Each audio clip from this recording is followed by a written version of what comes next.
Alunos do curso de administração, segundo módulo. Estamos aí dessa forma gravada para poder vocês aproveitarem aí o conteúdo e a continuidade dos estudos. E hoje a gente vai estudar sobre administração de produção e operações 2. Lembrando aí que no último encontro que a gente fez de forma online, nós realizamos aí o estudo sobre a história da evolução da administração e da produção, no qual a gente viu a evolução com Taylor, com Fayol, com Ford. Lembrando, a produção ela teve uma evolução partindo do primeiro princípio, que foi a produção artesanal, a organização do homem das cavernas, a organização da agricultura, a criação aí das oficinas que eram em casa, e aí geralmente o artesão e o seu ajudante. Também a gente estudou a criação da máquina a vapor. E essas máquinas, igual eu falei, elas deram uma guinada no sistema produtivo mundial, começando na Inglaterra, e aí a gente teve o grande boom da produção e muita aglomeração de pessoas. Nesse sentido, nesse histórico, houve a necessidade de organizar isso, de planejar melhor como seria a produção, de dar uma nova cara, algo mais profissional, e aí surgiu a administração. Lembrando que a gente falou sobre Taylor, a gente falou sobre Fayol. O Taylor foi considerado o pai da administração, focava aí no trabalho do funcionário, em racionalizar o trabalho. Ele via o homem como máquina, então para ele, quanto mais recompensa em dinheiro, maior seria o resultado do trabalho.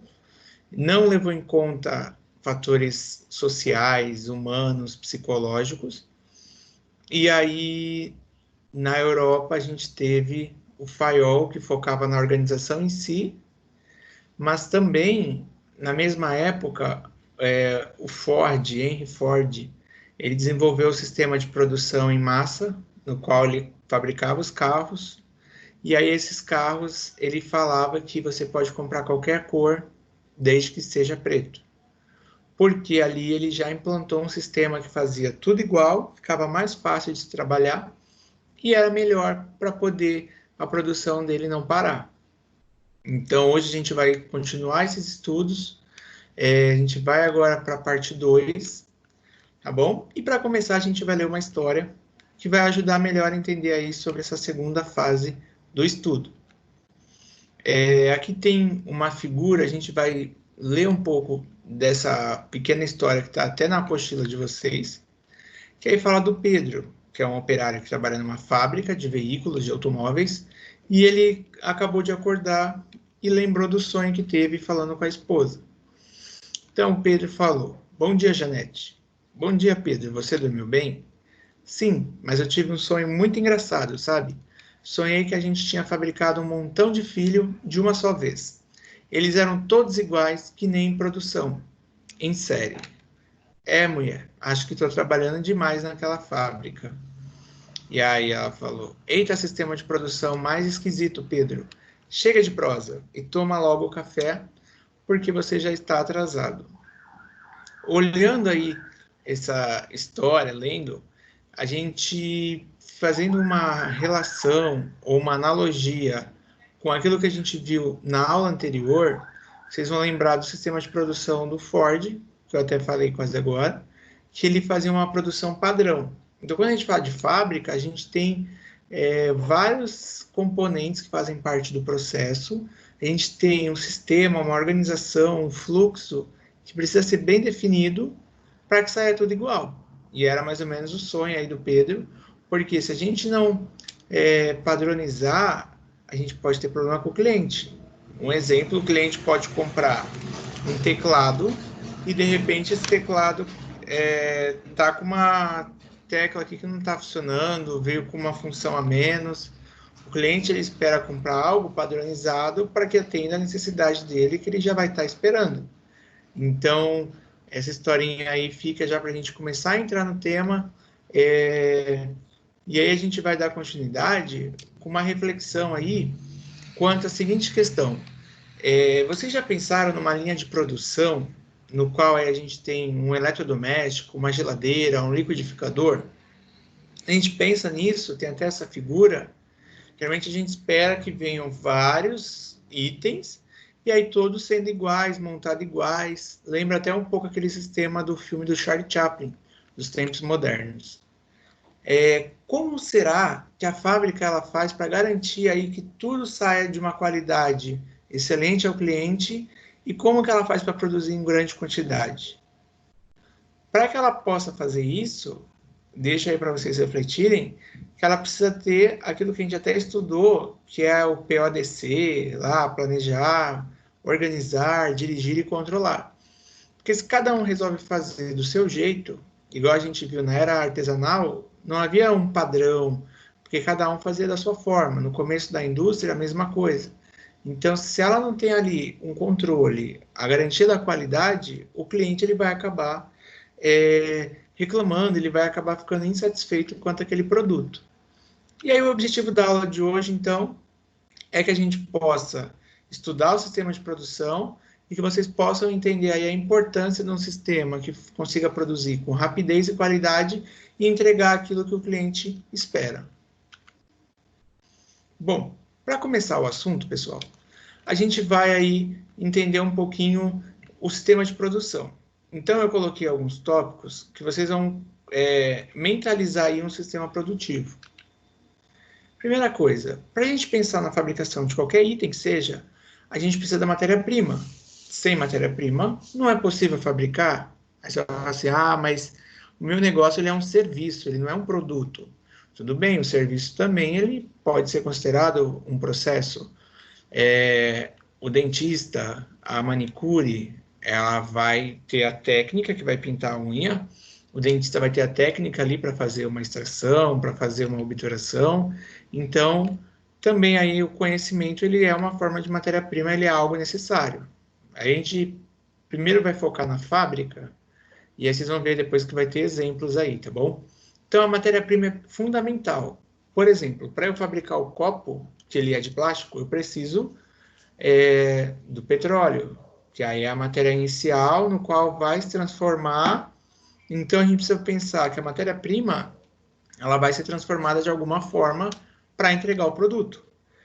E aí nisso vem o processo de transformação, no qual eu pego aquele item, que é a matéria-prima, eu vou transformar, eu vou combinar ela com outros itens e aí vai me gerar um resultado.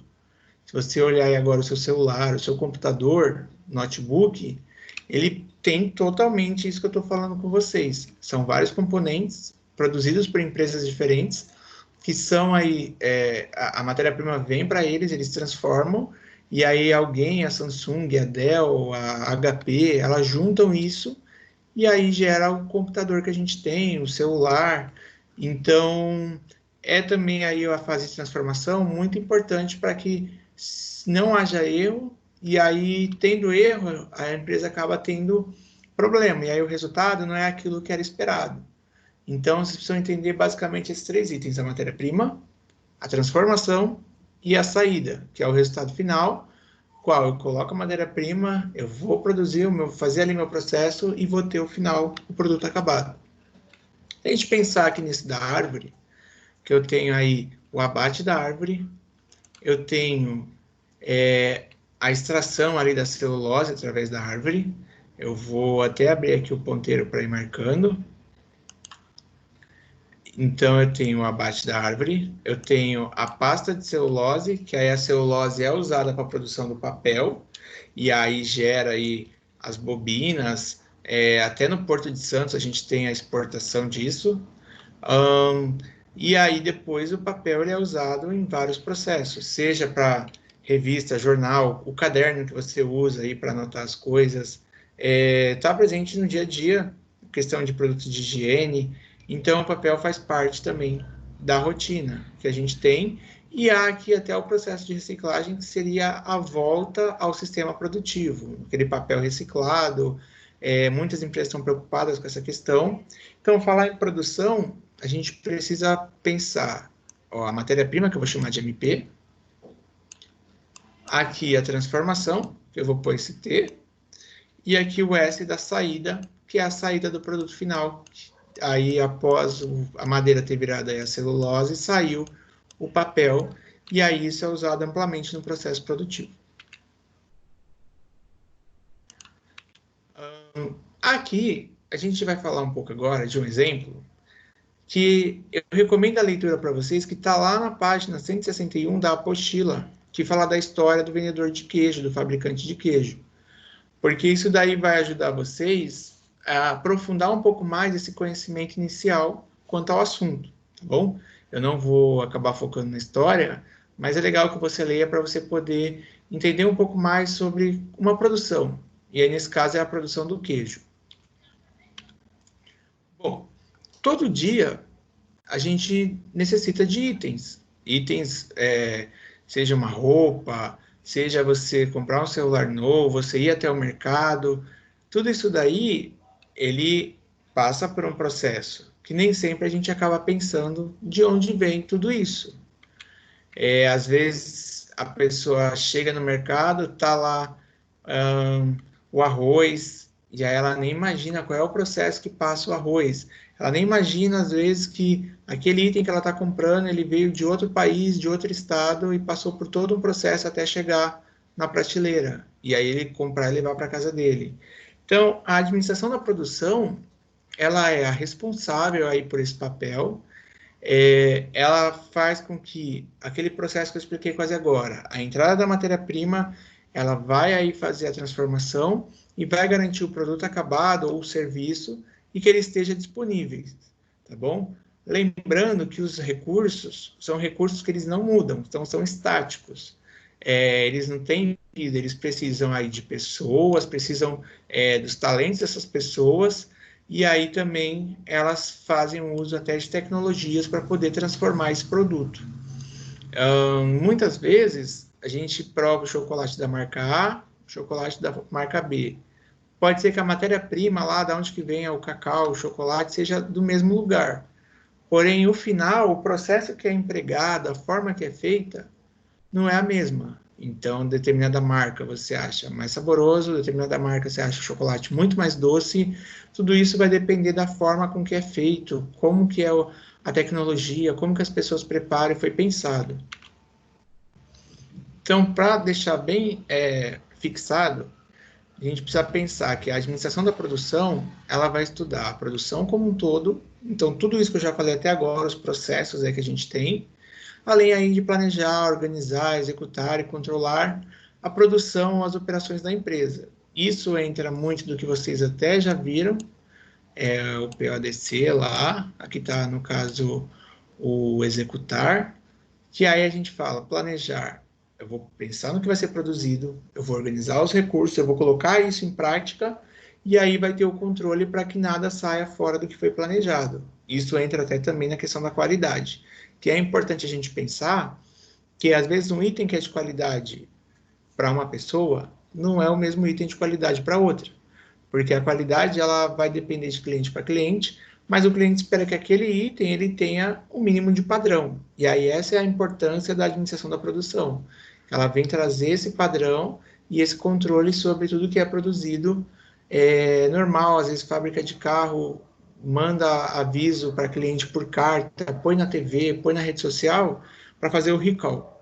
O que é esse processo? Ele eu pegar descobrir um erro depois que o produto foi feito, o carro, e aí eu falo, olha, proprietário do carro tal, do ano tal, precisa comparecer à concessionária porque a trava do cinto está apresentando problemas. Pode ser um erro mínimo, mas como é questão de segurança, eles chamam. Então, isso, na produção, foi detectado um erro, e aí eles fizeram esse retrabalho, eles tiveram que reproduzir aquela peça para colocar no veículo, e isso gera um custo. Então, quando a gente tem uma produção muito bem organizada, a tendência é que isso seja minimizado. Uma empresa aí, ela trabalha para produzir ou para prestar um serviço, igual o exemplo do texto, que eu espero que vocês tenham lido, que eu falei da página 161, que é lá do fabricante de queijo. E aí o produto, ele vai constituindo um resultado final. Então, isso foi até aquilo que eu falei da questão da saída. que quando eu vou pensar em produzir qualquer coisa, eu preciso lembrar que eu tenho um sistema de produção que a minha empresa adota. Ah, mas sim, eu sou vendedor de pastel. O vendedor de pastel tem o seu sistema de produção. Ele vai, isso é um exemplo, ele pode deixar a massa pronta, já com o recheio tudo fechado, ele abre ali um compartimento, uma gaveta, tá lá o pastel de queijo, no outro tá o pastel de carne. Geralmente na feira eles têm isso. Ou ele pode ser um sistema de produção que ele tem, que ele vai na hora montar o pastel. Ah, eu quero pastel de queijo. Ele vai abrir a massa, vai colocar o queijo lá, o orégano, vai fechar a massa, vai fritar. Então, o sistema de produção é a forma com que é feito, e a gente vai ver isso agora, tá bom? Tem empresas que elas não trabalham com estoque de produtos, por exemplo. Então, essa é uma característica do sistema de produção dela. Se a gente for observar a empresa Dell de computadores, ela faz isso, a Toyota também faz isso, que é uma empresa de carro, e aí essas empresas elas acabam usando essa técnica para poder melhorar aí a questão do custo de estoque. A gente vai falar disso daqui a pouco, a gente vai continuar aqui. Então, o sistema de produção. Igual eu falei, cada empresa ela adota um sistema para garantir aí a eficiência e a eficácia dos seus produtos ou dos seus serviços. Lembrando que isso vocês viram no módulo 1, em outra agenda já que vocês estudaram, que aí a eficiência, é aquela capacidade que a empresa tem de alcançar o resultado, e ela alcança o resultado com o mínimo de recurso, energia e tempo. Então, se a gente for pegar um exemplo para fixar sobre o que é eficiência, eu posso dizer que, um exemplo, a Leilma foi fazer um bolo e aí ela seguiu a receita. Falava que era para usar 3 ovos, 2 colheres de margarina, era para usar 300 ml de leite, e ela foi seguindo certinho, usou a menor quantidade possível de recurso para gerar aquele produto. Então, a gente está falando de entrada de um processo e transformação. Ela não deixou o bolo queimar, ela foi acompanhando o processo e no final gerou o bolo. Então, ela teve a eficiência no processo porque ela usou o menor recurso possível e gerou um resultado. Agora, se é a questão da eficácia, que aí ó, eu alcanço o resultado e os objetivos propostos, porém eu não tenho a preocupação no menor uso de tempo, de energia, de recurso. Então, eu posso dizer que o Rafael foi fazer o bolo, mas ele não seguiu receita nenhuma. Ele foi fazendo ali, achando a forma que ele foi observando que estava bom, e aí, ao invés de ele usar 3 ovos, ele acabou usando 6, 7 ovos, porque deu errado a receita, ele teve que refazer. Ele, ao invés de usar o pouco leite, ele usou quase todo o litro de leite. Porque quando a gente não foca na questão de usar com eficiência, usar o menor recurso possível, mas a gente atinge o objetivo, então a gente pode dizer que foi eficaz. Então a eficácia é você atingir o objetivo, mas não quer dizer que você vai usar a menor possível quantidade de itens, certo? Então a eficiência, você usa a menor quantidade possível e atinge o resultado, e a eficácia, você atinge o resultado, mas você pode ter problemas aí no processo de uso de recurso e tempo. Aqui no exemplo do seu Antônio, lá, que era o fabricante de queijo, ele precisou contratar pessoas que iam ajudar ele no processo de produção. Então, também, quando a gente usa pessoas, a gente usa máquinas e determinados processos, tudo isso faz parte da administração da produção, faz parte aí do processo produtivo e é um sistema de produção. Querendo ou não, se a gente pegar, até tirando esse exemplo do queijo, mas pegar o exemplo do pasteleiro, geralmente se você vai na feira, tem uma pessoa que está fritando, tem uma outra pessoa que está ali fazendo o atendimento, ou então está ali acompanhando os pastéis que estão já as massas prontas com o pastel. Isso daí é um sistema produtivo. O cara está ali fechando o pastel conforme o pedido do cliente, o outro está fritando e uma pessoa está atendendo e entregando.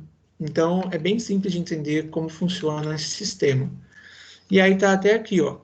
Sistema de produção, ele é a maneira pela qual a empresa ela vai organizar as equipes, ela vai realizar a produção de maneira interdependente. Eu vou conectando os processos, igual eu falei do pastel, o cara está fechando a massa, o outro está fritando, o outro está atendendo e está entregando, e isso não deixa de ser.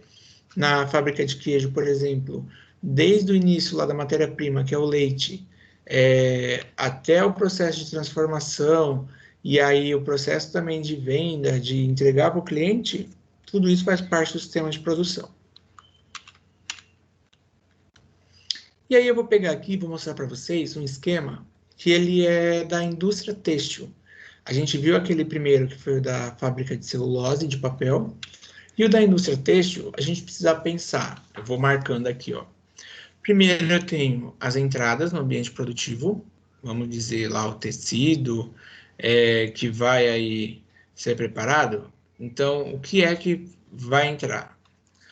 Aí eu vou conferir no almoxarifado as matérias-primas que eu preciso para fazer essa fabricação. Eu tenho a preparação, a fiação, a tecelagem, tudo isso no processo produtivo. A tinturaria, o acabamento, a expedição, depois do meu processo ter terminado, meu produto ter sido feito, eu vou encaminhar ele para o almoxarifado, onde vai ficar guardado o produto acabado. Lembrando que esse almoxarifado é de matéria-prima e o segundo é de produto acabado. E aí eu tenho a saída do tecido. Isso, se a gente parar para pensar, é um sistema muito bem organizado, porque eu tenho as entradas, eu tenho a transformação, eu tenho a saída, e o processo ele funciona numa constância, porque terminou aqui, saiu o produto, eu retomo meu processo de novo, e aí volta tudo de novo do zero. Nesse esquema que está aí demonstrado, a gente pode perceber que a organização da produção, ela funciona como um fluxo, ou como um sistema, que tem até aqui esse desenho, cada etapa, ou cada círculo desse, ele indica aí um processo, indica uma ação que é tomada. Então, quando a gente fala de processo de transformação, a gente está falando de resultado. Porque se eu tenho um processo que funciona, meu resultado vai ser bom. Se eu tenho um processo com erros, pode ser que eu tenha um custo muito alto, pode ser que eu não consiga sobreviver por muito tempo no mercado, porque aí eu vou ter que ficar sempre revendo o processo, revendo a forma que o produto é feita, e aí eu vou ter que refazer o produto e a correção gera sempre um custo. Pensando aí naquilo que eu falei, a entrada, a transformação e a saída, elas também são processo. E aí a gente tem um processo de entrada, que é como a matéria-prima chega, como ela vai entrar no processo de produção, como ela vai ser transformada é outro processo, e aí essa saída é o produto acabado, que aí a gente vai descobrir qual é o resultado. Dentro do meu processo de produção, e aí o processo de entrada, eu tenho os insumos, que também são chamados de entrada, ou insumos são aí as matérias-primas, aquilo que vai entrar para alimentar o meu sistema e que eu comece o meu processo produtivo. E a gente vai começar a falar um pouco disso. A gente pode pensar como insumo, se a gente está pensando em produto, material, a gente pode pensar a matéria-prima. Se a gente está pensando em serviço, a gente vai pensar em pessoas. O dinheiro faz parte de ambos os processos, porque eles aí fazem parte do sistema de produção. E dentro disso, a gente tem os recursos tangíveis, que é tudo aquilo que eu posso apalpar, igual o exemplo do copo que eu tinha falado, que aí eu tenho a entrada para fazer isso, a questão do petróleo, que vai transformar o plástico, a tinta que vai ser usada. Aqui no exemplo, a gente tem como tangível aí máquinas, a gente tem materiais, matéria-prima, os componentes que fazem parte, às vezes se é um computador, uma tecla, um circuito, e aí os suprimentos que são para garantia da produção, tá bom? Seja aí, como eu estava o exemplo aí, veículo, aqui a máquina pode ser recurso de tecnologia, ou ali também tem uma outra foto do carro, e tudo isso faz parte dos recursos tangíveis. Agora, a gente tem também os recursos intangíveis, que são aí as tecnologias. Então, eu posso ter os softwares, eu posso ter um programa que é usado ali para poder organizar minha fabricação, para fazer o controle, programas de medição. Os métodos de produção também são considerados como intangíveis, porque a gente falar de método de produção, a gente está falando de organizar, e isso é algo que a gente não pode pegar. Como é que eu vou pegar o método de produção? Não tem como. E também o desenho do produto, a forma com que ele é feito ali, a organização, isso também é considerado. E aí é importante a gente avaliar isso no processo de produção. Outra coisa, a gente tem os recursos humanos. Que os recursos humanos são as pessoas que trabalham para fazer a transformação. Sem elas, muitas coisas não dariam certo, porque a gente teria fábrica vazia, só máquinas trabalhando, e aí a gente não ia ter alguém para controlar, as máquinas talvez poderiam dar problema, e aí a gente não vai ter gente que vai estar vendo isso. Então é importante. Há estudos já nas novas indústrias de fábricas totalmente no escuro, onde só máquinas trabalham fazendo controle, reportando relatórios, mas sempre tem que ter alguém para acompanhar. E um fator importante dessa questão dos recursos humanos é que, além da pessoa estar ali para acompanhar o processo de transformação, ela também aplica o seu conhecimento, a experiência, aquelas competências que ela tem, que a gente já até estudou nas outras aulas, que é aquilo que ela sabe fazer, as suas habilidades, seus conhecimentos, a favor da indústria, a favor da empresa. E aí a gente tem também isso aplicado em várias empresas fora da indústria, como, por exemplo, aqui, um astronauta, que ele tem o seu conhecimento científico aí, técnicas para poder estar aí viajando para a Lua, qualquer tipo de ação que seja necessária. O esportista, o atleta, que ele tem aí as suas habilidades, seja em qualquer esporte que for, as competências de um professor, de um cientista, e as ideias que levam muitos empreendedores aí ao sucesso. Agora a gente vai falar sobre o processo de transformação, que inicialmente a gente falou da entrada, e aí o processo de transformação tem uma frase que é do Lavoisier, que ele fala que na natureza nada se perde, nada se cria, tudo se transforma, porque ele acreditava que nenhum item, nenhum elemento era perdido. Tudo era questão de você transformar e reaproveitar. Então, para isso, é necessário que tenha um processo de transformação, um processo de trabalho que vai pegar o item na sua forma que ele está e vai transformar ele em alguma coisa. A exemplo, a gente pode pegar fruta, que aí tem fruta para fazer determinado doce, tem que esperar ela estar mais madura, tem que esperar ela estar mais verde. Então, tudo isso é considerado aí um processo de transformação, e as pessoas que gostam de cozinhar, de fazer os doces, tal, elas já sabem como funciona esse processo. Então, estou falando tanto de processo que aí a gente vai conceituar o processo, que ele é uma atividade. Pode ser uma atividade simples, de um processo de eu pegar a matéria-prima que eu vou tirar do campo, vou colher, vou colocar para ferver e pronto, meu produto tá ali. Ou pode ser algo mais complexo, com máquinas, com grande empregabilidade aí de pessoas ou de recursos, e isso daí no final vai nos fazer atingir um resultado. Outra coisa que a gente fala de produção não é somente eu pegar o meu produto e entregar. Eu vou agregar valor nele de forma que, vamos supor que eu sou um plantador aí, um agricultor, eu planto banana.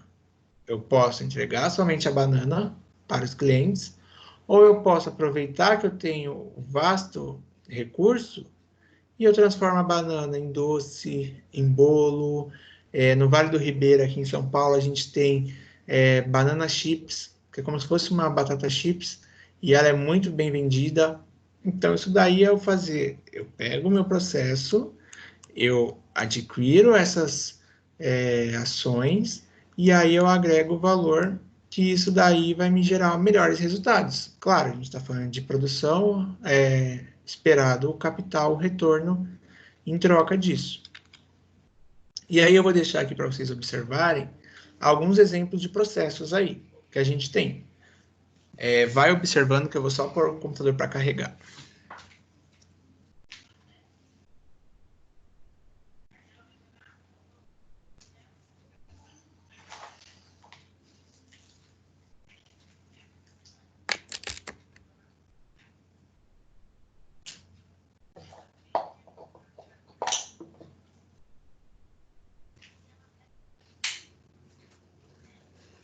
Bom, do processo de montagem, a gente tem a parte de solda, de cimentação.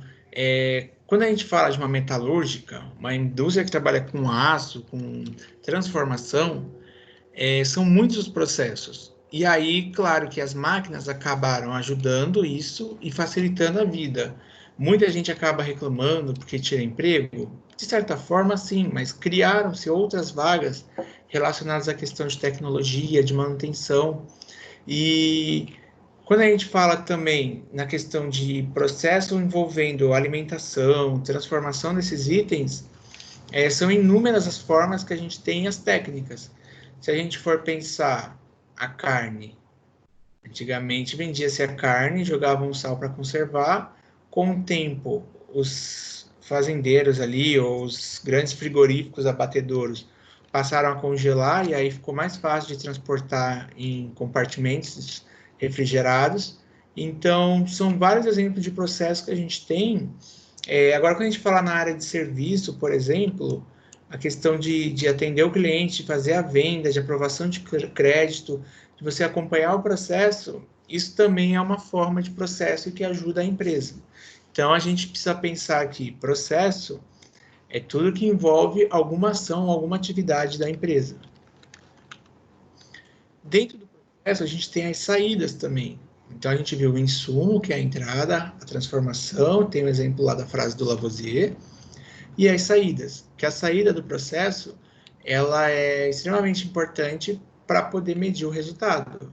Por isso que o PODC, é importante a gente fazer o controle, para que a saída não seja uma saída de um produto fora do padrão, porque se ele é fora do padrão, eu vou ter que refazer. Então, durante o processo, é melhor eu acompanhar isso do que permitir que o erro saia na ponta do processo.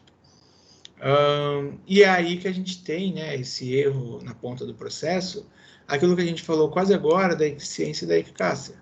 Que aí, se eu tenho um processo eficiente, eu vou conseguir produzir com menor recurso, com menor tempo, e eu vou obter um resultado. Agora, se eu tenho um processo com eficácia, eu entreguei o resultado. Porém, pode ser que eu tenha que ter refeito ele por algum erro, ou por alguma coisa que não foi observada. E aí aqui tem um exemplo para a gente até reforçar um pouco de quando eu produzo com eficiência, significa que eu uso métodos e procedimentos ágeis e rápidos. Uma empresa que tem até exemplo disso são empresas que elas cada vez mais conseguem fazer mais itens usando menos recursos. Então não é porque ela dobrou a produção que ela vai dobrar a necessidade de recurso. Ela consegue usar aí procedimentos melhores, ela consegue atuar com eficiência e gera um resultado melhor. Então, ela executa as tarefas aí de maneira correta, sem perda de desperdício, e ela também consegue gastar o mínimo de recurso, que foi aquilo que eu falei. E aí, a gente pegar o exemplo lá do fabricante de queijo, se ela produz queijo sem nenhum desperdício de insumo, ela é uma empresa aí eficiente. E aí a gente falar de uma organização, quanto melhor utilizar o recurso, quanto melhor o resultado ela tiver, ela é considerada eficiente. Senão, ela pode ter atingido a eficácia ou ela pode ter problemas. E aí a gente vai falar da eficácia que quanto mais sair do resultado a gente tiver e alcançar o objetivo, ela é uma eficácia. Porém, se isso tiver problema, eu atingi o resultado, mas eu gastei mais recursos, ao invés de usar os 3 ovos que eu falei, acabou usando mais. No caso da pastelaria que eu tinha dado o exemplo, ao invés de eu usar 10 massas que estavam ali cortadas para fazer, eu acabei fazendo errado, acabei fechando o pastel errado, ou coloquei o recheio errado, eu entreguei para o cliente o certo, porém eu tive que gastar mais. Então, tudo isso acaba contando também. E aí, no exemplo do queijo, o primeiro exemplo aqui até falava de entregar sem desperdício, e aqui o queijo ele agrada o cliente. Então, ele atingiu a eficácia aí, porque o objetivo era agradar o cliente para ter a venda. Mas a gente pensar no processo como um todo, pode ter ocorrido erro. A gente vai falar do sistema de produção, ele não é algo muito complexo, são técnicas aí que vão ajudar, igual eu já havia comentado. A gente precisa pensar que o sistema de produção, a gente vai ver basicamente são três: por encomenda, a produção em lote e a produção contínua, tá? E aí, falar de racionalizar, a gente tinha visto um pouco disso na última aula, que falava do processo do Taylor, que racionalizava o trabalho, que deixa o trabalho mais fácil, mais prático. Basicamente é isso. Então, significa tornar o processo mais eficaz, eu uso o raciocínio, eu vou usar técnicas que vão melhorar o meu processo, vão reduzir o meu custo, e aí ela vai tornar o trabalho melhor e mais adequado para a realidade da empresa. Bom? E também não adianta a gente comparar uma grande indústria multinacional com uma indústria, às vezes, uma pequena fabricação de bairro ou da cidade, porque aí os recursos empregados, tudo isso vai fazer também a diferença. Quando a gente fala de produzir por encomenda, que é o primeiro tipo de sistema de produção, a gente precisa falar que é uma produção que ela vai ser feita geralmente de itens pequenos ou de materiais que são muito específicos. Se a gente pegar o exemplo de uma boleira, o ideal é que ela faça o bolo conforme a demanda. Por exemplo, vai ter um aniversário do Gabriel. E aí a gente vai encomendar o bolo para o aniversário do Gabriel, mas o interessante é que o bolo seja feito para o dia do aniversário, que ele seja um bolo fresco, até interfere isso na aparência, na textura, no sabor. Então, para não ter estoque disso, para que esse produto não seja, a gente chegue lá e está lá vários dias e não o gosto talvez não sofra alteração, o ideal é que a gente use o sistema de produção por encomenda. Igual o exemplo aqui da fábrica de torta, é legal que ela faça a torta mediante a venda, mediante a encomenda, para evitar que isso fique lá e aí o cliente ele acabe não voltando a comprar, por mais que o produto seja bom. No sistema de encomenda também, a gente tem aí no processo de, após receber o pedido, eu vou fabricar, eu tenho lá o orçamento, a cotação que eu passo para o meu cliente, olha, determinado bolo vai ficar X valor. Vou pegar um exemplo aqui que a gente tem salgado, às vezes a pessoa gosta lá de comida salgada para festa, sem salgado fica X, se for assado fica Y. Tudo isso é uma forma de sistema de encomenda. Em grandes indústrias, por exemplo, uma máquina sob medida para um local que não é muito grande, ou para um local que está expandindo e aí a empresa precisa atender a demanda e aumentar a sua produção, então precisa de uma máquina maior. E aí a gente tem sistema de encomenda conforme a necessidade do cliente. Quando a gente pensar nisso e falar aí do orçamento, da organização do sistema de encomenda, a gente precisa pensar na matéria-prima que vai ser usada, porque não adianta eu falar para o cliente, olha, para fazer o bolo fica R$100, e aí eu não penso qual é a quantidade. Pode ser que eu ganhe um lucro bom? Pode, mas se eu não planejar, eu não vou saber, e também pode ser que eu tenha prejuízo. E aí depois você já combinou o valor, já foi feita a encomenda, não há como voltar. A equipe que vai ser usada nisso, para essa fabricação. Se a gente pegar aí fábricas que trabalham com veículos náuticos, aí, barcos, que são feitos por encomenda, eu preciso de uma equipe preparada e a equipe que entenda disso para poder trabalhar nesse processo. E também a questão do cronograma para poder a atividade não ser deixar o cliente na mão. Um exemplo disso que a gente pode até pegar é o caso do bolo, por exemplo, é dia 10 de maio. Então, preciso me organizar para que dia 10 de maio o bolo seja colocado no forno e esteja pronto. Caso contrário, eu vou perder o cliente, eu vou ter problema. Se eu tenho um contrato com esse cliente eu vou acabar tendo multa e tudo isso vai acabar interferindo. Alguns itens aí que são mais utilizados aí na produção sob encomenda são aí, ó, igual eu já havia falado, motor, falei do navio, aviões também. O Brasil tem aí a fábrica da Embraer, que ela acaba trabalhando. Prédios também a gente pode considerar edifícios. Geralmente você pode ver os anúncios, você pode ver quando você passa em frente ao lugar que está coberto lá já à frente para fazer a obra, tem lá o projeto de como vai ficar. E aí geralmente, pela medida do terreno e tal, um não é igual ao outro por conta de projeto, a encomenda, que seria como que o arquiteto ou o engenheiro pensou nisso. Também a gente tem máquinas e equipamentos que podem ser feitos aí por encomenda. Nesse caso, ela precisa aí de movimentação de muitas peças, de pessoas que são específicas, igual no caso da construção, também a gente pode pensar, e geralmente não é feito para estocar. A gente faz assim na construção, o cara vai construir para deixar o prédio lá fechado, os apartamentos? Não, ele vai vender, e aí costuma vender antes, que a gente chama que é o lançamento, ou na planta, costuma vender durante, e se sobrou ainda ele vende depois. Mas a ideia é que ele já faça, apresente aquela ideia, e as pessoas comprem e ele comece a subir o prédio. O segundo sistema, que é o produção em lote, a gente precisa pensar da seguinte forma: eu vou fabricar vários itens do mesmo tipo, ou da mesma leva.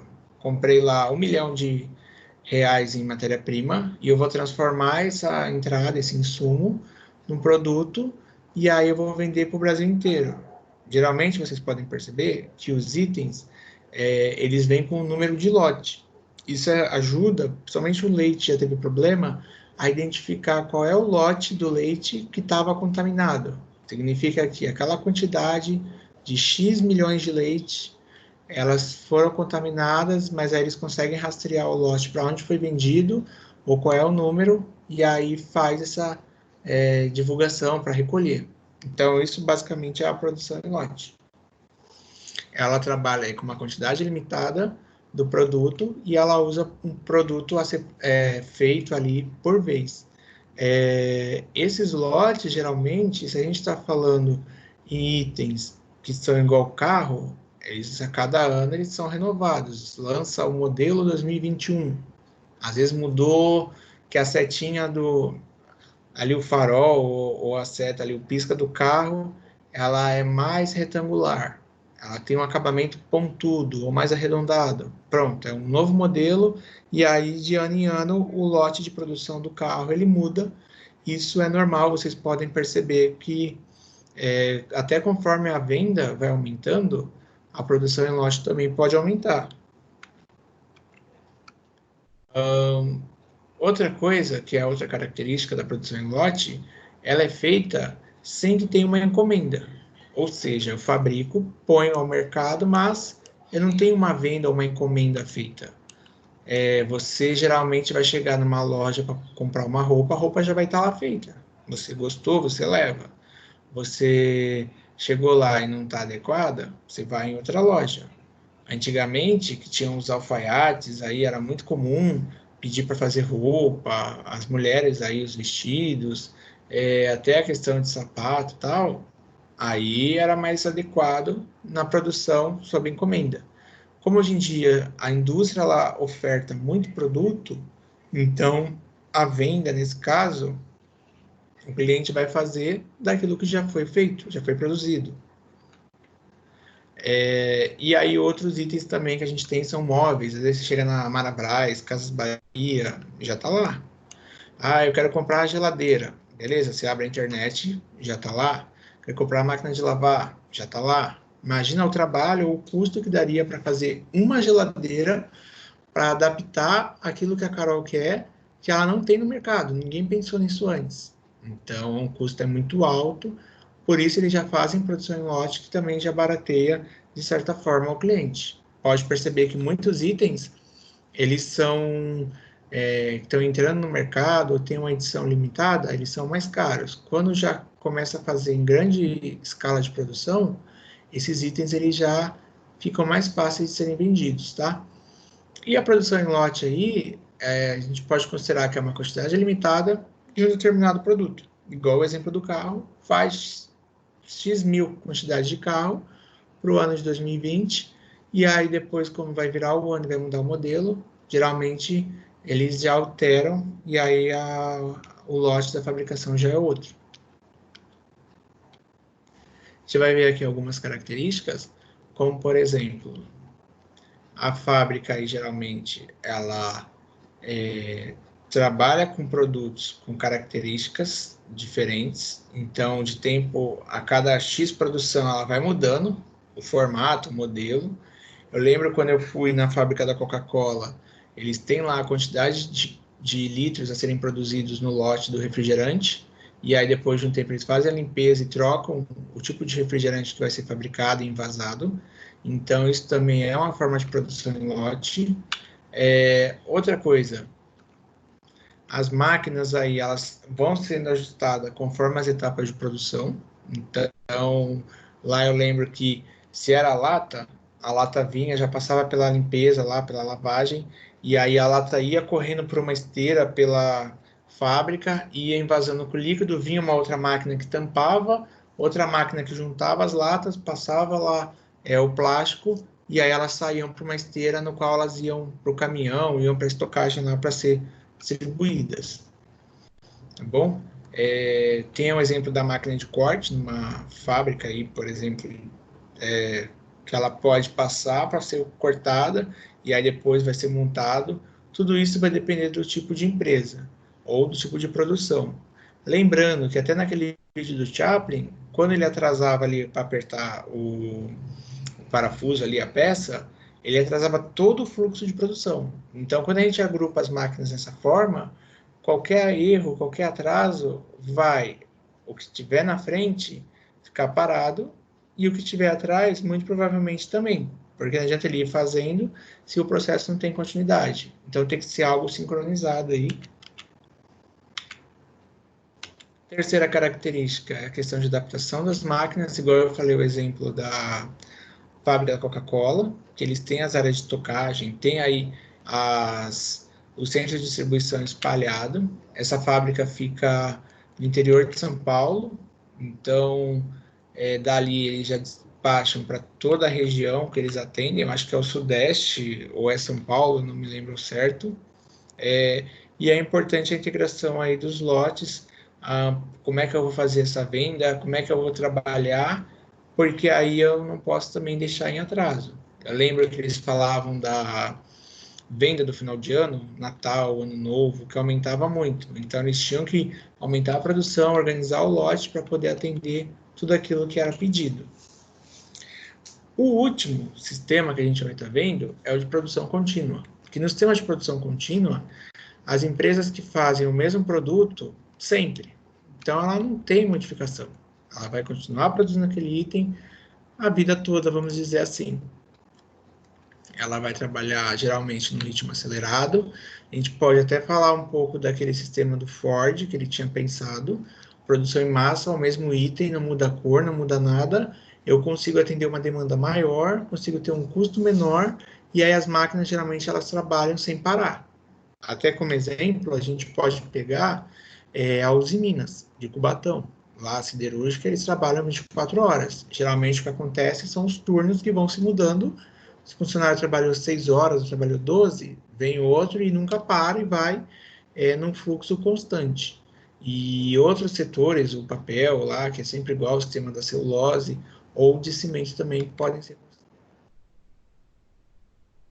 Então, a produção contínua aí, ó, a gente precisa pensar que ela tem um tempo grande de produção, um longo período, sem modificação, é muito raro.